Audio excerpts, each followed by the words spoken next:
So, mga ka-ID, ito ay yung application ng CST Energy Battery. So, ito yung pang monitor natin. So, ang gamit nating battery is 12.8 na 100 Ah.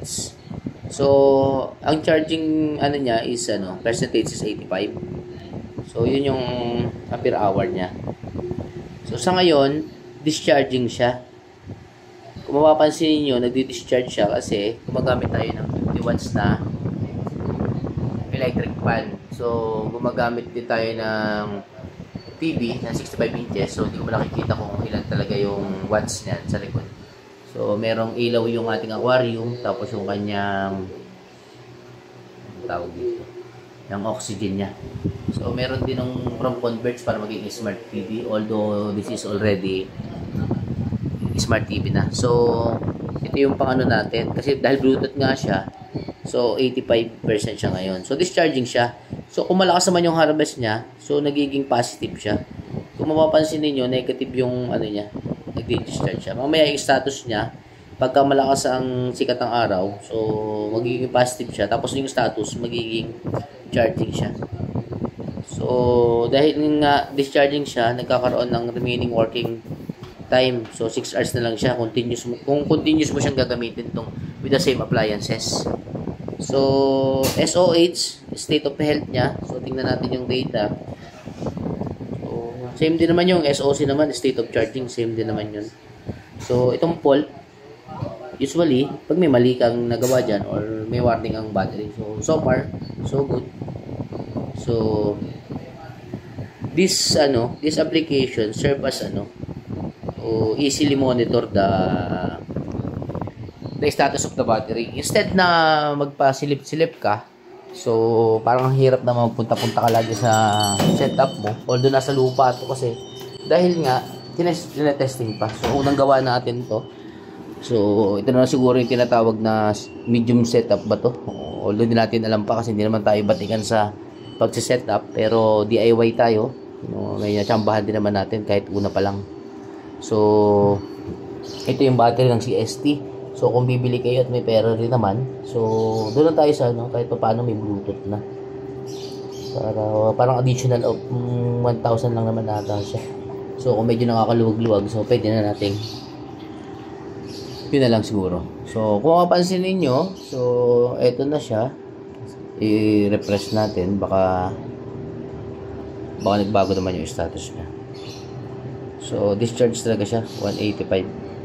Kasi nga, medyo kulimlim naman yung ating panahon. So, tingnan natin kung na-charge ba talaga yung battery natin. So, kaya siya discharge. Kasi nga, 94 lang naman yung na-harvest natin. 94% using 615 watts na solar panel. Nakapatong doon sa ban. So, siguro kaya tayo discharge ng 185. Siguro gumagamit tayo ng mga 200 to 300 watts na appliances sa loob.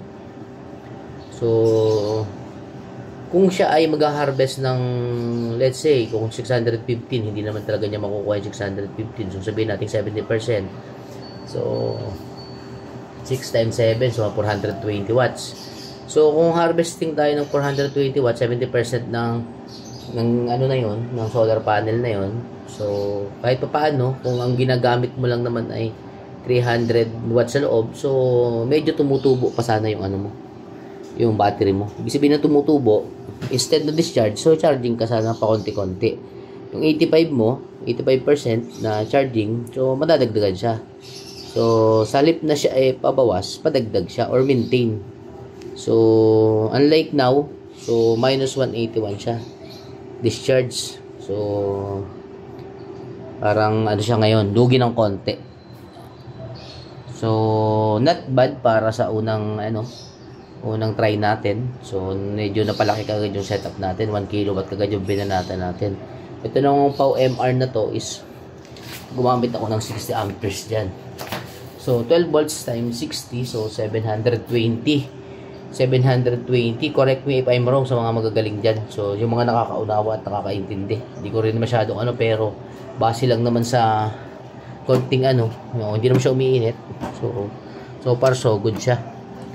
So, 12 volts times 60 amperes, so that is 720 watts. Yun yung mga below, mga na wattage ng solar panel. So, kaya niya. So, pag dumoble yun, hindi na ubra. Iinit na tong SSC na to. So, yun ang ano ko akong logic. So, depende sa ampere ng SSC mo. So, sabi ko nga, kung 60 amperes to, times natin sa 12 volts, so that is 720.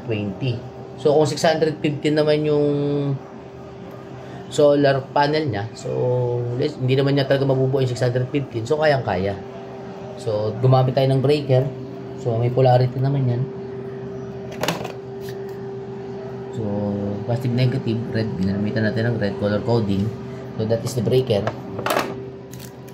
The one in the left is the solar panel. To the battery, and this is to the inverter. Ito waiting to do sa outlet. So ano pa siya, hindi ko pa nalalagay, umorder pa lang ako kasi kakabuo nga lang. So yung LBD hindi ko pa rin gino-connect. So maganda naman kasi mukhang hindi ko na rin kakailanganin yung LBD. So tanggalin ko na lang pag dumating yung outlet. Kasi mukha namang maganda na yung yung usually kaya naman ginagamit yun para maprotektahan yung battery. Para once na naabot niya yung kanyang low voltage, so mag-automatic disconnect siya. So, tapos may additional setup na may pipindutin ka doon na pag na-charge na ulit siya, babalik na ulit siya. So, medyo ano naman to medyo